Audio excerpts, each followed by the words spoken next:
چقدر این آقای شبیه توه؟ برادرته؟ نه این عمو بزرگمه.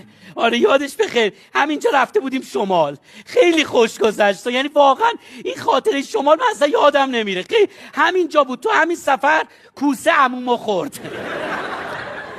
یعنی مردن؟ نه خدا نکنه، این چه حرفیه.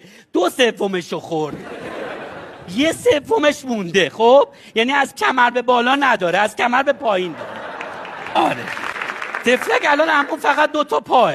2 پای اون وقت زنده است؟ آره دیگه گفتم که زنده است. آره ولی زنمون ازش جدا شده. خب این 2 پایه عمو بزرگته، درسته؟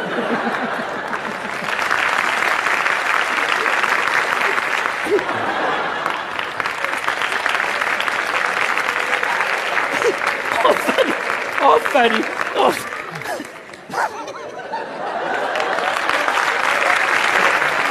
آره